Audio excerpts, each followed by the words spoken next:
أجمعين. الحمد لأهله والصلاة على أهله، الصلاة والسلام على سيد الأنبياء والمرسلين العبد المؤيد الرسول المسدد المصطفى الأمجد الحبيب الأحمد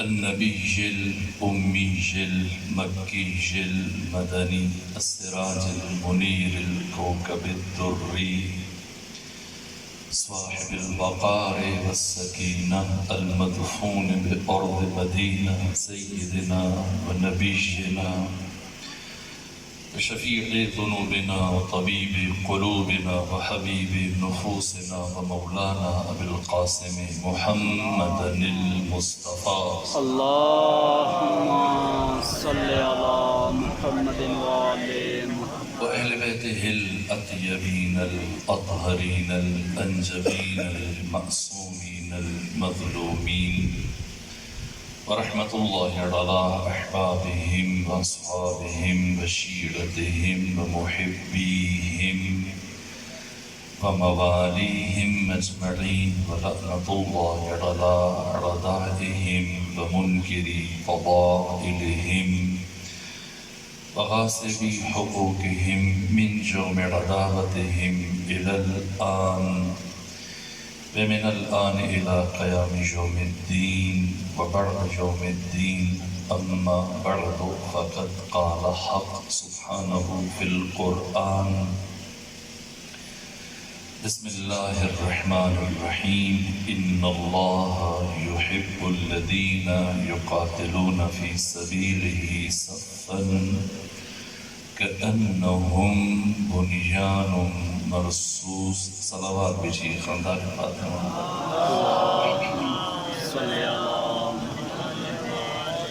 اس سے پہلے کہ اپنی مختصر گزارشات کا آغاز کروں، تمام مومنین سے التماس ہے کہ جملہ مومنین مومنات شہداء اسلام ایسے افراد کی اس دنیا میں ان کے لیے کوئی فاتحہ پڑھنے والا نہیں، بالخصوص اس قریہ اور بستی کے سادات و مومنین جو رخصت ہوئے اور مرحوم مظہر شاہ صاحب، ان کی ایصال ثواب اور درجات کی بلندی کے لیے سورہ فاتحہ اور سورہ اخلاص کی تلاوت کر لیجیے. بسم اللہ.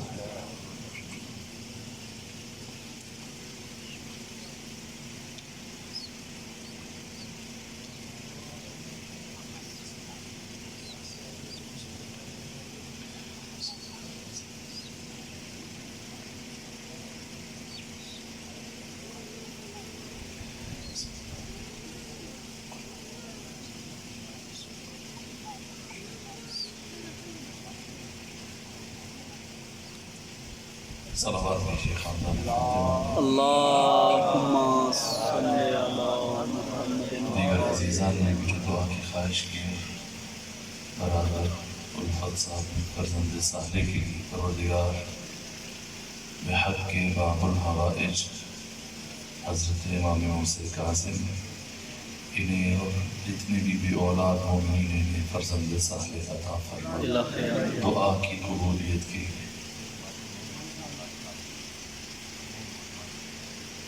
ایک اور دعا کی خواہش کر رہے ہیں کہ ماتمی ہیں، عزادار ہیں، سید الشہداء کی نئی مبعث پروردگار انہیں آسانی عطا فرمائے، فرزند صالح عطا فرمائے، سب اپنی رحمتیں نازل فرمائے. مجلس کی قبولیت کے لیے خاندان فاطمہ پر صلوات پڑھیے.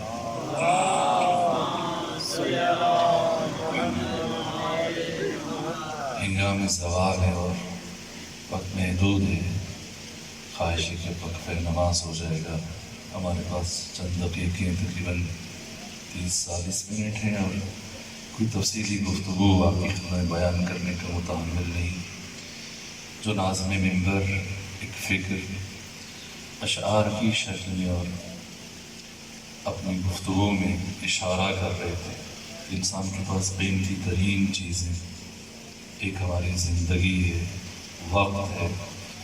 دوسرا یہ وقت صرف کر کے جب انسان محنت کرتا ہے، مشقت کرتا ہے، مزدوری کرتا ہے، کاروبار کرتا ہے، سرمایہ حاصل کرتا ہے، تو تو یہ سرمایہ جس سے متعلق قرآن کہتے کہ لا تأتوا المال السفہاء، اپنا مال، اپنا پیسہ، اپنی محنت کی کمائی بے وقوف اور احمق افراد کے ہاتھ میں نہ دو۔ بسم اللہ۔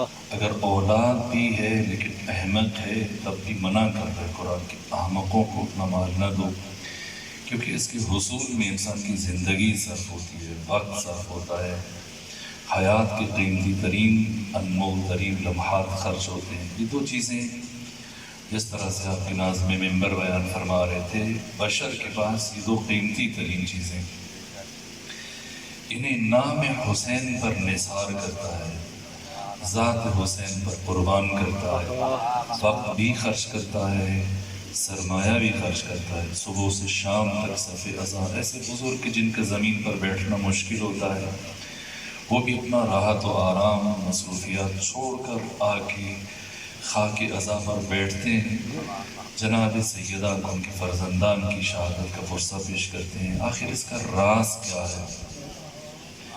اور دوسری بات کہ کیا یہ سب کچھ کر کے ہم حق حسین ابن علی ادا کر سکتے ہیں؟ میرے عزیزوں، میں سورہ بارکہ فجر کی تفسیر کے ضمن میں تفصیلاً گفتگو کر سکتا تھا، لیکن اب اشارے تو اور عرض کروں۔ ازل سے لے کے ابد تک 8,500 سالہ انسانی تاریخ اور آج سے لے کے قیامت تک جتنے بھی انسان اس روئے زمین پر آئے ہیں، یہ تمام کے تمام ذی روح افراد مدیون اور مقروض ہیں سرور و سالار شہیدان، امام حریت، امام عزت، امام انقلاب، راکب دوش رسول، سید شباب اہل الجنہ حسین ابن علی علیہ الطیب والسلام کی، اور پوری کائنات میں انبیاء، غیر انبیاء، اولیاء، غیر اولیاء، کسی بھی انسان کا کوئی احسان نہیں ذات حسین ابن علی پر۔ اور ہر بشر جس میں شعور ہے، جس میں حیا ہے، جس میں غیرت دینی ہے، جس میں معرفت ہے، جو ضمیر رکھتا ہے، اس کا سر قیامت تک کبھی بھی حسین کی بارگاہ میں اٹھ نہیں سکتا۔ ہر بشر مدیون ہے، کیوں مقروض ہے؟ جس کے پاس بنام دین، بنام حیا، بنام عفت، بنام غیرت، جتنی بھی انسانی اخلاقی قدریں ہیں بشریت کے پاس، اسلام، غیر اسلام، جو بھی انسان ہیں، سب کے سب رہین منت ہیں حسین ابن علی علیہ الطیب والسلام کی۔ حسین صرف محسن اسلام نہیں ہے، حسین محسن بشریت ہے، حسین محسن انسانیت ہے، بنام دین، جس کے پاس جو کچھ بھی ہے حسین ابن علی علیہ الطیب والسلام کی وجہ سے۔ کوئی بشر قیامت تک کے لیے ذات حسین کا شکریہ ادا نہیں کر سکتا۔ آیت اللہ مراشی نجفی قم المقدسہ میں، معصومہ قم کے حرم میں 50 سال نماز پڑھائی انہوں نے، اور بہت جلد نماز پڑھاتے تھے۔ جیسے مولا متقیان نے مالک اشتر نخعی کو جب مصر کا گورنر بنایا تو ہدایت دی کہ فرادہ نماز پڑھو تو جیسے جی چاہتا ہے پڑھو، اطمینان سے، لیکن جب جماعت کے ساتھ نماز قائم کرو تو پھر جلدی پڑھو، چونکہ جماعت میں بوڑھے لوگ ہوتے ہیں، بچے ہوتے ہیں، مسافر ہوتے ہیں، مریض ہوتے ہیں، افراد جن کو کسی کی وجہ سے عذر ہوتا ہے، تو کوشش کرو کہ جلد نماز جماعت برپا کرو اور جلدی مکمل کرو۔ تو اس فرمائش کی بنیاد پر آیت اللہ مرشی نجفی نماز بہت جلدی پڑھتے ہیں، بلکہ ان کے شاگرد استاد میر حداد عادل نے ان سے پوچھا اور کہا کہ میں نے سنا ہے کہ کاشان میں ایک عالم ہے جو آپ سے بھی زیادہ جلدی نماز پڑھتے ہیں۔ یہ مسکرائے، ایسا ممکن نہیں۔ تو انہوں نے پوچھا کیوں ممکن نہیں؟ کہ اس لیے کہ میں نماز میں صرف واجبات ادا کرتا ہوں اور مستحبات سے گریز کرتا ہوں۔ اب اگر کوئی مجھ سے زیادہ جلدی نماز پڑھے گا تو اس کا مطلب یہ کہ وہ مستحبات کے علاوہ کوئی واجب بھی چھوڑتا ہے، تو ایسا ممکن نہیں۔ تو اتنا جلد نماز پڑھانے والے آیت اللہ مرشی نجفی کبھی زندگی میں انہوں نے یہ ذکر ترک نہیں کیا۔ اقامت کے بعد تکبیرۃ الاحرام سے پہلے ہمیشہ یہ ذکر پڑھا کرتے تھے، السلام علی الحسین وعلی علی ابن الحسین وعلی اولاد الحسین وعلی اصحاب الحسین وَعَلَى الْأَرْوَاحِ الَّتِي حَلَّتْ بِفِنَاكَ. تو شاگرد نے پوچھا کہ آپ نماز اتنی جلدی پڑھاتے لیکن یہ ذکر کبھی نہیں چھوڑا، کیوں؟ کہ اس لیے کہ میں احسان فراموش نہیں، کہ نماز تو ادا کروں اور اس محسن کو فراموش کر دوں کہ جس نے یہ نماز مجھ تک بچا کے پہنچائی. سبحان اللہ. ہر عبادت، نماز انسان کی غیرت، انسان کی حمیت، انسان کی عفت، حیا، اخلاق، قدریں، سب کچھ حسین ابن علی کے رہین منت ہے. اور جو حسین بشریت کے لیے کر کے گئے، قیامت تک آنے والا کوئی بھی انسان حسین ابن علی کا شکریہ ادا نہیں کر سکتا. اس عزت و عظمت کا راز کیا ہے کہ جیسے ہی زائر قبر حسین پر جاتا ہے تو خدا خود فرماتا ہے یا عبدی استانف عملک، اے میرے بندے جا نئے سرے سے اپنی زندگی کا آغاز کر.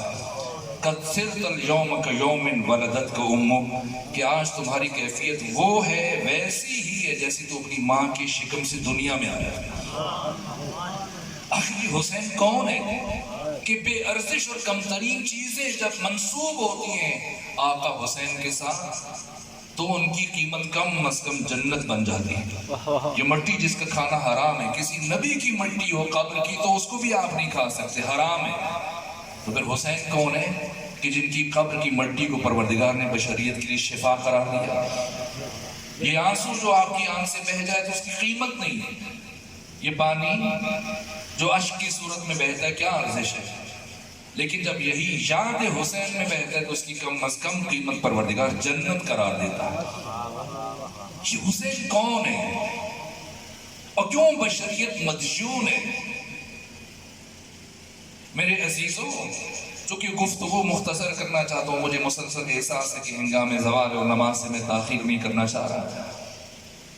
خود یہ 72 افراد کہ جن میں سے انبیاء میں بھی ہمیں مثال ملنا مشکل ہے،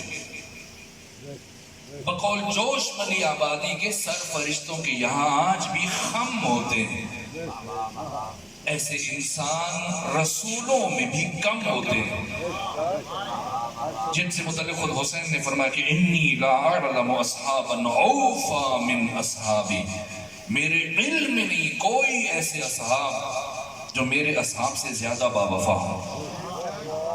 یہ 72 ان میں سے صرف ایک کی بات کروں تو گفتگو تمام کر دوں، چند جملے مسائل کی عرض کروں تاکہ پتہ چلے کہ انسان مدیون ہے اور کوئی انسان حسین کا حق ادا نہیں کر سکتا. ان 72 میں سے حسین کے ایک سپاہی کا نام ہے سعید بن عبداللہ حنفی. یہ سعید بن عبداللہ حنفی سب سے پہلے 15 رمضان کو قیس بن مسہر سیداوی کے ساتھ اہل کوفہ کے خطوط لے کر کوفہ سے مکہ پہنچے امام حسین کے پاس. 5 دن مکہ میں قیام کیا اور پھر امام حسین نے اپنے چچا زاد بھائی اور اپنے بہنوئی مسلم بن عقیل کو ان دو کے ہمراہ روانہ کیا. یہ فرمایا کہ مدینہ سے ہو کر کربلا جانا ہے، کوفہ جانا ہے. تو واپسی کا فاصلہ طے کیا انہوں نے. کتنا ہوا؟ ایک طرف کا ہے 300 فرسخ اور واپس 300 فرسخ مزید طے کیا، 600 فرسخ. تیسری مرتبہ سعید بن عبداللہ حنفی مسلم بن عقیل کا خط لے کر پہنچے امام حسین کے پاس. کتنا فاصلہ طے کیا؟ پھر 300 فرسخ، یہ 900 فرسخ. اور چوتھی مرتبہ امام حسین کا خط لے کر مسلم بن عقیل کے لیے پھر کوفہ آئے. کم از کم 1200 فرسخ.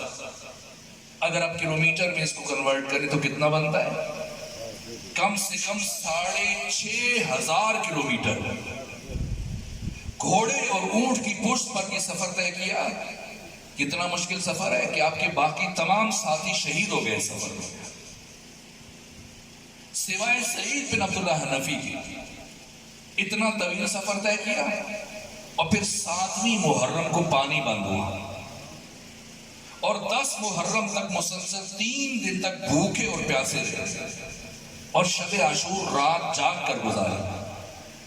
اور آدھی رات امام حسین کے باقی ساتھیوں کے ساتھ جنگل سے جھاڑیاں کاٹتے رہے اور باقی آدھی رات خیام کے سامنے والے طرف میں خندق کھودی، 5 گز چوڑی اور 5 گز گہری، ان 72 کے ساتھ مل کر شب عاشور۔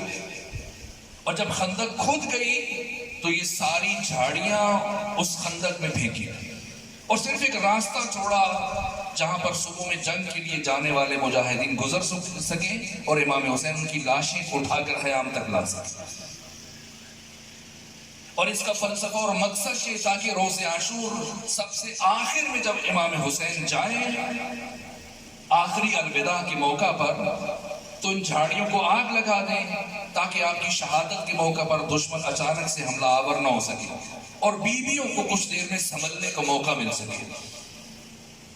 تو 6500 کلومیٹر کا سفر طے کرنے والے 3 دن کے بھوکے پیاسے ساری رات جا کر خندق کھودنے والے اور جھاڑیاں کاٹنے والے سعید بن عبداللہ حنفی تھے۔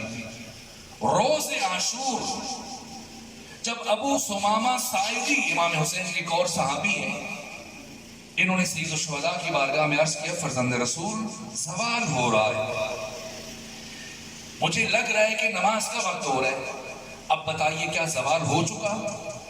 امام حسین نے اپنا چہرہ آسمان کی طرف بلند کیا اور فرمایا لا، اور فوراً کہا نعم، نہیں ہاں۔ ناظم ممبر تشریف فرما رہے، اگر چاہتے ہو مجھ سے پوچھیں کہ کیا کبھی دوبارہ بھی یہاں پر وریمال آئیں گے، میں کہوں نہیں، اور فوراً سے کہتا ہوں ہاں، تو یہ کیا سمجھیں گے بھئی نہیں یا ہاں؟ امام نے نہیں کہا، فوراً ہاں کہہ دیا، تو ابو ثمامہ ساعدی نے حیرت سے پوچھا فرزند رسول میں سمجھا نہیں یا ہاں؟ کہ سنو ابو ثمامہ، جب تو نے پوچھا تھا اور میں نے چہرہ اٹھا کر آسمان کی طرف دیکھا تب وقت نہیں ہوا تھا، تو جب میں نے تمہیں بتانا چاہا اور بتایا اور کہا لا تب بھی وقت نہیں ہوا تھا، لیکن جیسے ہی میں نے لا مکمل کیا میں نے دیکھا وقت داخل ہو گیا، میں نے فوراً سے نام کہہ دیا۔ یہ حسین ہے کہ جن کا نبض کائنات پر ہاتھ ہے، اور جیسے ہی فرمایا ہو گیا وقت تو ابو ثمامہ نے خواہش کی فرزند رسول پھر میرا جی چاہتا ہے کہ ہم آپ کی اقتداء میں اپنی آخری نماز پڑھ لیں۔ یہ جملہ سنا ہاتھ اٹھائے دعا کے لیے، یہ نہیں کہا اللہ تجھے جنت دے، جنت کی بشارت تو پہلے دے چکی ہے، یہ نہیں کہا کہ اللہ تمہاری اولاد کو بخت لگائے، نہ، کیا دعا دی، ہاتھ اٹھائے۔ تمام مقتل کی کتابوں میں، منہاج الدموع میں، دمۃ الثاقبہ میں، ابو مخنف میں، اللحوف میں، باقی 56 کتابوں میں یہ جملے موجود ہیں۔ فرمایا حشرک اللہ من المصلین، اللہ تجھے نمازیوں میں معشور کرے۔ معلوم ہوتا ہے حسین ابن علی کی نگاہ میں نمازیوں میں معشور ہونا ایک بلند درجہ ہے۔ کہ ابو ثمامہ جاؤ عمر ابن سعد سے کہو کہ ہمیں نماز پڑھنے کی اجازت دے۔ گئے، عمر ابن سعد نے کہا پڑھ لیں، نماز پڑھ لیں، اور نماز کے دوران ہم وقفہ کریں۔ ابو ثمامہ پلٹے، عمر ابن سعد کا 18 سالہ بیٹا آگے بڑھا اور باپ سے کہی کیا کر رہے ہیں؟ کہ کیوں، نماز ہی تو اجازت مانگ رہے ہیں، تو پڑھ لیں نماز۔ کہا آپ نے ان لوگوں کو اکٹھا کیا کہ یہ خارجی اور باغی ہے اور اسلام دشمن ہے اور دین سے بغاوت کر رہا ہے، اور جب آپ اسلام نماز کے لیے ان کو اجازت دیں گے اور یہ سب کے سامنے میدان میں کھڑے ہو کر نماز پڑھیں گے، آپ کی فوجیوں کی ہمت ٹوٹ جائے گی اور وہ کہیں گے ہم تو اللہ کے دوستوں سے لڑنے لگے، تو یہ اجازت واپس دیجیے۔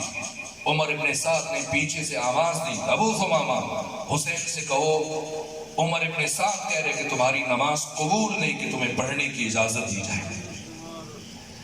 اب حسین ابن علی نے اپنی نماز کی حفاظت کا انتظام کیا، اور روز عاشور میدان کربلا میں جو آپ نے نماز پڑھی، تمام مقتل نگاروں نے لکھا حسین ابن علی نے نماز خوف ادا کی تھا۔ کوئی یہ نہ سمجھے کہ حامل نفس مطمئنہ حسین ابن علی، جن سے متعلق سید مہدی بحر العلوم نے یہ جملہ لکھا کہ میرے لیے طے کرنا مشکل ہے کہ علی ابن ابی طالب وہ زیادہ بڑے شجاع تھے یا آپ کے فرزند حسین ابن علی بڑے شجاع تھے۔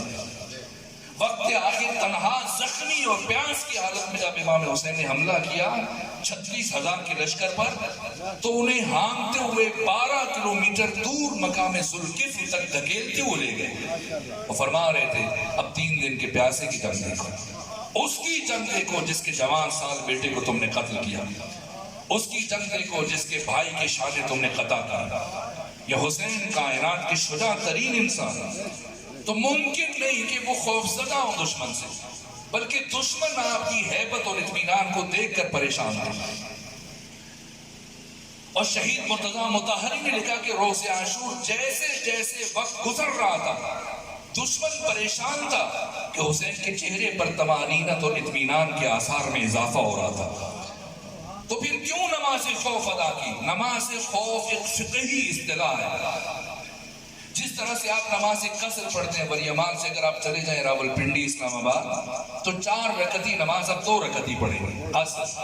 اسی طرح سے نماز خوف بھی 4 کے بجائے 2 رکعت پڑھی جاتی ہے، اور اس کا طریقہ یہ ہے کہ پہلے امام نماز شروع کرتا ہے، آدھے سپاہی امام کے پیچھے نماز کے لیے ابتدا کرتے ہیں اور باقی آدھے ان کی حفاظت کے لیے سامنے کھڑے ہو جاتے ہیں، اور امام 1 رکعت پڑھنے کے بعد بیٹھ جاتے ہیں، اور جو پیچھے مقتدی ہیں وہ 1 رکعت امام کے ساتھ پڑھنے کے بعد خود کھڑے ہو جاتے ہیں اور دوسری رکعت فرادہ پڑھتے ہیں اور نماز کو مکمل کرتے ہیں۔ اور جیسے ہی نماز پڑھ کر اٹھتے ہیں تو اب دوسرے سپاہی جو ان کی حفاظت کر رہے ہوتے ہیں وہ ان کی جگہ آ کر کھڑے ہوتے ہیں، اور اب امام دوبارہ کھڑے ہو جاتے ہیں، اور جو یہ امام کی دوسری رکعت میں ہوتی ہے اور بعد میں آنے والوں کی پہلی رکعت ہوتی ہے، تو وہ 1 رکعت امام کے ساتھ پڑھتے ہیں اور دوسری پہلوں کی طرح سے فرادہ پڑھتے ہیں، اور یہ نماز مکمل ہوتی ہے۔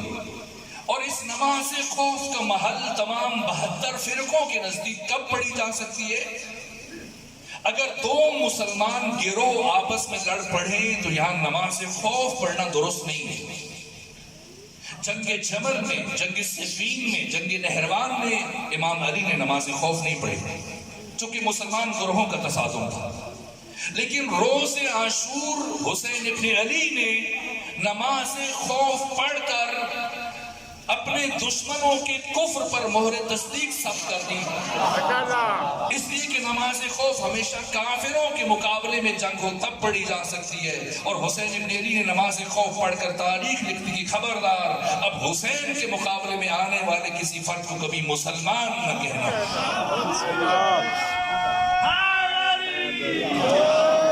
نماز خوف ادا کی اور 2 صحابی امام حسین کے روبرو کھڑے ہیں، ایک زہیر ابن قین اور دوسرے سعید بن عبداللہ حنفی، اور وہ صحابی جو بالکل حسین کے سامنے ان کا نام سعید بن عبداللہ حنفی۔ ادھر امام حسین نے نماز شروع کی، ادھر دشمنان نے نماز میں تیر برسانا شروع کی، اور کتنے تیر لگے سعید کو؟ کم سے کم 72 تیر آپ کے جسم میں پیوست ہوئے۔ ایک تیر انسان کی موت کے لیے کافی ہوتا ہے، سر میں لگ جائے، گلے میں لگ جائے، 72 سے زیادہ تیر آپ کے جسم میں پیوست ہیں، لیکن کھڑے کیوں؟ عشق حسین میں، محبت حسین میں، کہ اگر میں گر گیا تو کوئی تیر یوسف زہرا کو چھو جائے گا، اس لیے قوت ارادی اور عشق حسین میں، محبت حسین میں کھڑے۔ اور جیسے حسین ابن علی کی آواز ہے السلام علیکم ورحمت اللہ وبرکاتہ، تب سعید کی زمین پر گرے، اور یہ میں کہہ رہا ہوں زمین پر گرے، ورنہ جب وہ زمین پر آئے تو آپ کا جسم تیروں پر معلق ہو گیا، تیروں کے اوپر، اور گرنے سے یہ تیر مزید آپ کے جسم میں اتر گئے، اور اب آخری سانسیں چل رہی ہیں۔ سنیں گے سعید نے کیا جملہ کہا آقا کی بارگاہ میں، کہ اوفیت یا ابا عبداللہ، اوفیت یا ابا عبداللہ، اے حسین ابن علی کیا میں نے آپ کے ساتھ وفا کی؟ شہید مرتضیٰ مطہری کہتے ہیں اتنا کچھ کر کے 6,500 کلومیٹر کا فاصلہ طے کرنے والے، 3 دن کے بھوکے پیاسے، ساری رات زحمت کرنے والے، 72 تیر کھانے کے بعد آخری سانس چل رہی ہے، وہ کیوں پوچھ رہے ہیں کیا میں نے حق ادا کیا؟ کہ اس لیے کہ ان 72 کو حسین کی معرفت حاصل ہو چکی تھی، اور یہ جانتے تھے کہ اتنا کچھ کر کے بھی حق کے حسین ابن علی ادا نہیں ہو سکتا.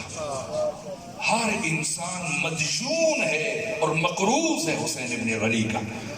میرے عزیزوں، اگر ہم ساری زندگی اس خاک پر بیٹھ کر آنسو بہاتے رہیں تب بھی وہ ایک تماچا جو جناب سکینہ کے رخسار پر لگا، بشریت کبھی بھی حسین کے یہ احسان کا حق ادا نہیں کر سکتی.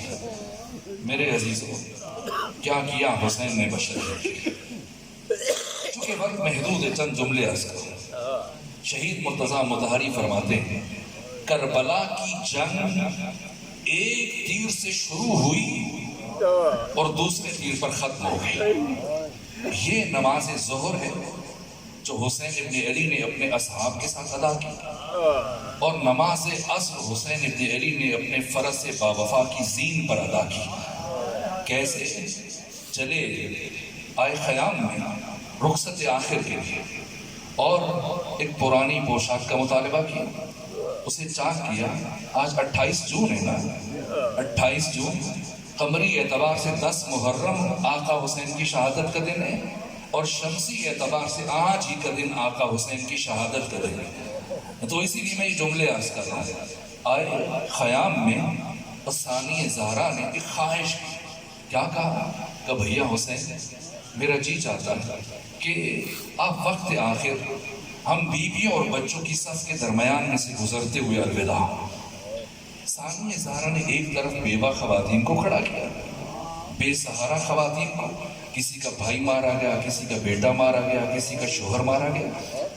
دوسری طرف یتیم بچوں اور بچیوں کو کھڑا کیا اور خواہش کی کہ آپ ہم کے درمیان میں سے گزرتے وہ رخصت ہو. حسین ابن علی ایک ایک بیوی اور ایک ایک بچے کے ساتھ سے سلام کر تو آگے بڑھ رہے، گزر رہے. یہ کیا کیا آقا حسین نے؟ مرحوم اظہر حسن زیدی فرماتے ہیں کہ جس طرح سے ایک مملکت کا سربراہ کسی دوسرے ملک اس کی دعوت پہ جاتا ہے، اس کی سربراہ کی دعوت پر، تو وہاں کا صدر، بادشاہ، وزیر اعظم اس کے استقبال میں گارڈ آف آنر پیش کرتا ہے اور اپنے فوجی دستے کی سلامی پیش کرتا ہے. اس کے اعزاز میں کہ حسین ابن علی کی جنگ مکمل ہو رہی تھی، اب ثانی زہرا کا محاذ شروع ہو رہا تھا. تو ثانی زہرا نے اپنے بھائی سے یہ خواہش کی کہ آپ کی فوج نے اپنا کام مکمل کیا، اب ذرا میری فوج کے درمیان سے گزر کر ایک معائنہ کر لیجئے اور ایک نگاہ میری اس فوج پر ڈال دیجئے کہ جسے لے کر میں نے دنیا کی 3 بر اعظموں کی حکومت کے باطل حکمران کا مقابلہ کرنا. چلے ایک ایک کو سلام کر رہے ہیں. یا زینب ویا ام کلثوم ویا سکینۃ ویا رباب ویا جاریۃ امی فضا علیکن من السلام. سب کو سلام کیا، خیام سے باہر تشریف لائے، اپنے فرس پر سوار ہوئے، ایڑ لگائی، لیکن آپ کا گھوڑا اپنے مقام پہ رکا ہے. فرمایا اے میرے فرس با وفا، یہ میری آخری خدمت ہے، میں اس کے بعد تجھے زحمت نہیں دوں گا، لیکن آپ کی سواری اپنے مقام پر کھڑی ہے. یہاں تک فرمایا اے میرے فرس با وفا، جب سب نے وقت آخر میرا ساتھ چھوڑ دیا تو کیا تو بھی میرا ساتھ چھوڑ دے گا؟ اب گھوڑے نے اپنی آواز میں ہنہنانا شروع کیا اور اپنا چہرہ پچھلی ٹانگوں کی طرف موڑ دیا. حسین نے مڑ کر دیکھا، عجیب قیامت کا منظر تھا. ایک 4 برس کی بچی سکینہ بنت الحسین اس گھوڑے کے سموں سے لپٹی ہوئی کھڑی ہے. حسین جلدی سے زمین پر تشریف لائے اور آ کر اپنی بیٹی کو اٹھایا اور زمین پر بیٹھ گئے، گود میں لیا اور باتیں کرنا شروع کی. اب پیار کر رہے ہیں، کبھی سینے سے لگاتے ہیں، کبھی آنکھوں کا بوسہ لیتے ہیں، کبھی کانوں کا بوسہ لیتے ہیں، کبھی اس بچے کے سر کا بوسہ لیتے ہیں. اور کافی وقت گزرنے کے بعد فرمایا بیٹی سکینہ، اب مجھے میدان جنگ کی طرف جانے کی اجازت دیجیے، اس لیے کہ دشمن انتظار کر رہا ہے اور اگر میں نے تاخیر کی تو وہ کہے گا حسین بہانہ جوئی سے کام لے رہے ہیں، تو مجھے اجازت دیجیے. کہ نہیں بابا، میں آپ کو نہیں جانے دوں گی. کہ بیٹی جانے دیں، شاید میں آپ کے لیے پانی لانے میں کامیاب ہو جاؤں. کہا بابا، چچا عباس بھی یہی کہہ کے گئے تھے، اب مجھے پانی نہیں چاہیے، اس لیے کہ صبح سے جو بھی گیا واپس نہیں آیا. بابا میں آپ کو نہیں جانے دوں گی. حسین ابن علی کائنات کے حساس ترین امام کبھی زبردستی اس پھول جیسی بیٹی کو خود سے الگ نہیں کر سکتے تھے. اس لیے اب حسین ابن علی نے اپنی تربیت کا اثر آزمایا اور قیامت تک آنے والی بشریت کو جناب سکینہ کا تعارف پیش کیا، اس لیے کہ مورخ کے قلم میں اتنی تاب و توان نہیں تھی کہ وہ سکینہ کا تعارف پیش کر سکے۔ حسین جانتے کہ سکینہ کون ہے۔ آپ کے تعارف میں کیا فرمایا کہ سکینہ، کیا آپ کو پتا ہے کہ آپ کی ولادت کیوں ہوئی تھی؟ کہ نہیں بابا مجھے نہیں معلوم، آپ بتائیے۔ کہ سنو سکینہ، میں نے اپنی نماز شب کی دعاؤں میں، اپنی تہجد کی دعاؤں میں اپنے اللہ سے آپ کو رو رو کر اس لیے مانگا تھا کہ پروردگار تو مجھے ایک ایسی بیٹی عطا فرما جسے میں چاہوں، جسے میں پیار کروں، جس کے بغیر یہ گھر مجھے اچھا نہ لگے، جو میرے دل کا سکون ہو۔ لیکن اے پروردگار اگر کبھی تیرے دین پر مشکل وقت آ جائے، وہ میری جدائی برداشت کرے، تازیانے لگے صبر کرے، تماچے لگے صبر کرے، دامن کو آگ لگے صبر کرے، کانوں سے بندے نوچے جائیں صبر کرے۔ ابھی حسین کی گفتگو کر رہے تھے اور جناب سکینہ بنت الحسین آپ کی گود سے اتر کے کھڑی ہو گئی۔ بابا چاہیے۔ اور اب جو حسین پہنچے میدان کربلا میں، میرے عزیزوں ابھی تو جناب سکینہ نے اپنے بابا کو رخصت کر دیا۔ بس اب سمیٹوں گفتگو کو اور 2 جملے عرض کروں۔ اور کچھ دیر کے بعد وہ لمحہ آیا جب حسین ابن علی حملہ آخر کے بعد، میں نے کہا کربلا کی جنگ، یہ شہید مطہری کا جملہ، ایک تیر سے شروع ہوئی دوسرے تیر پر ختم ہو گئی۔ پہلا تیر عاشور کی صبح عمر ابن سعد نے چلایا اور اپنے لشکر والوں کو گواہ بنایا کہ عبید اللہ ابن زیاد اور یزید ابن معاویہ کے سامنے جا کے گواہی دینا کہ حسین اور لشکر حسین پر پہلا تیر میں نے چلایا۔ اس تیر سے جنگ شروع ہوئی اور دوسرے تیر پر کربلا کی جنگ ختم ہو گئی۔ یہ کون سا تیر تھا؟ مختار ثقفی نے جب ہرملہ سے پوچھا بتا تو نے کربلا میں کیا کیا، تو ہرملہ نے کیا جواب دیا؟ کہا اے مختار نہ سنو تو بہتر ہے، کہ مجھے بتاؤ میں سننا چاہتا ہوں۔ کہا میں نے کربلا میں روز عاشور 4 تیر چلائے، ایک تیر مشق سکینہ پر، دوسرا تیر چشم ابو الفضل عباس میں، تیسرا تیر قلوع علی اصغر میں، اور چوتھا تیر وہ تھا جس سے کربلا کی جنگ ختم ہو گئی۔ یہ کون سا تیر تھا؟ وقت آخر حسین ابن علی، یہ حسین کی عصر کی نماز میں شہید مطہری نے کہا یہ تیر کیسے چلایا؟ یہ 3 شعبہ تیر تھا جس کے شوشے دندانے آگے سے مڑے ہوئے تھے۔ یہ ہرملہ نے جب چلایا حسین کے سینے سے داخل اور پشت سے آگے بڑھ گیا۔ اگر حسین اس تیر کو سامنے سے کھینچے تو کلیجہ بھی ساتھ آتا ہے، حسین کا جگر بھی ساتھ آتا ہے۔ سید ابن طاؤس فرماتے کہ اس تیر کو نکالنے کے لیے حسین جھکے تاکہ پشت کے بل اس تیر کو نکالے، اور جب پشت کے بل اس تیر کو نکالنے کی کوشش کی اور جھکے تو ایک شقی نے آپ کے سر اقدس پر ضرب ماری، ایسا کورس مارا کہ حسین ابن علی خود کو زین فرس پر سنبھال نہ سکے، اور اب راکب دوش رسول زین فرس پر ڈگمگا رہا ہے، اور کوئی نہیں جو حسین کو گھوڑے کی بلندی سے زمین پر لے آئے۔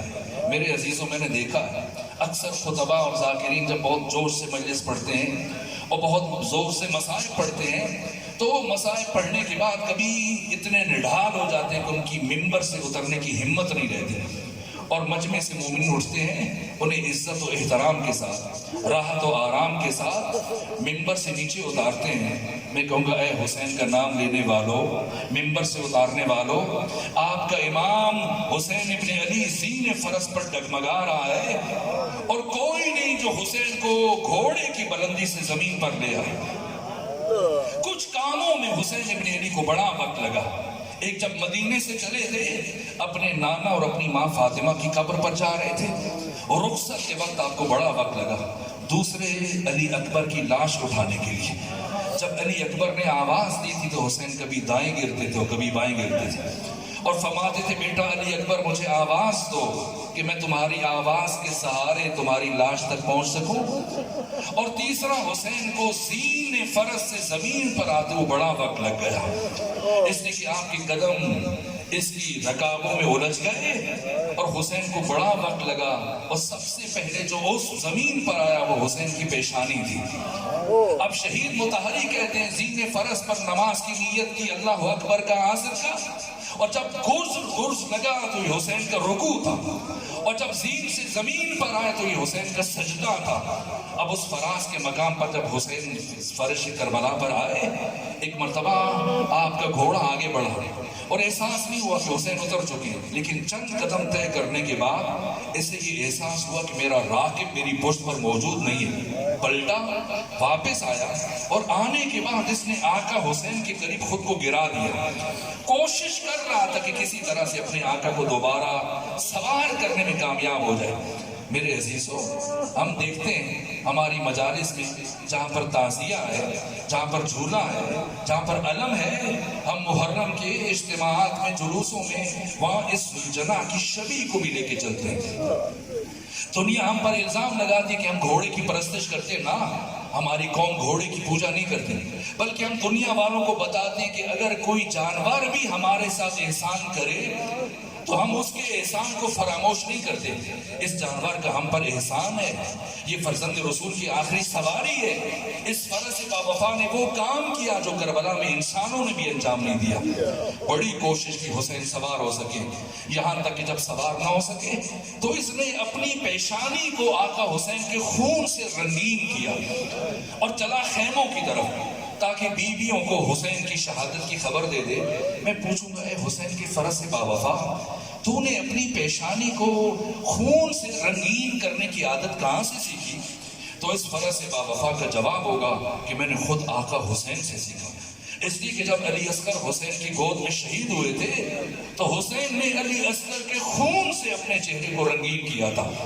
میں بھی آقا حسین کے خون سے اپنی پیشانی کو رنگین کر کے خیموں تک جا رہا ہوں تاکہ بیویوں کو خبر دے دوں۔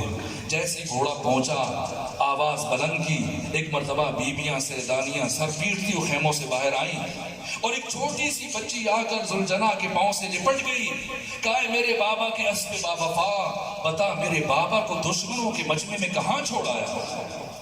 بس میرے عزیزو، آخری جملہ ادا کروں آج کے دن کی مناسبت سے، یہاں تک یہ بچی دوڑتی پہنچی تلہ زینبیہ پر، جہاں اس بچے کی پھوپھی پہلے سے کھڑی ہوئی اس نشیب کا مشاہدہ کر رہی تھی جہاں پر حسین زین فرس سے زمین پر آئے تھے۔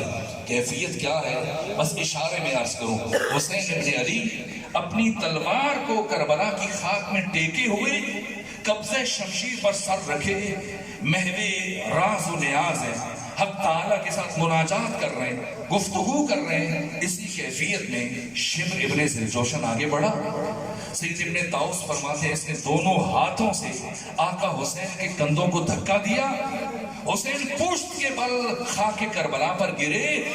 یہ آگے بڑھ کر امام حسین کے سینے پر سوار ہوا۔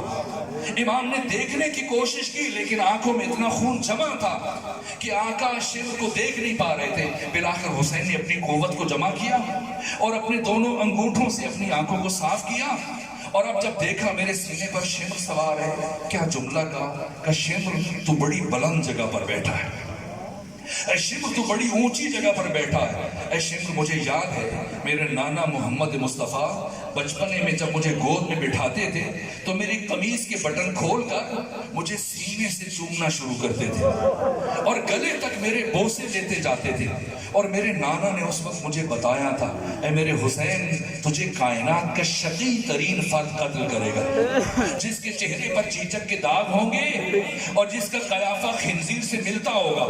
شمر نے جیسے یہ جملے سنے حسین کی داڑھی کو بائیں ہاتھ سے پکڑا اور دائیں ہاتھ سے حسین کے رخسار پر تماچے مارنا شروع کیے۔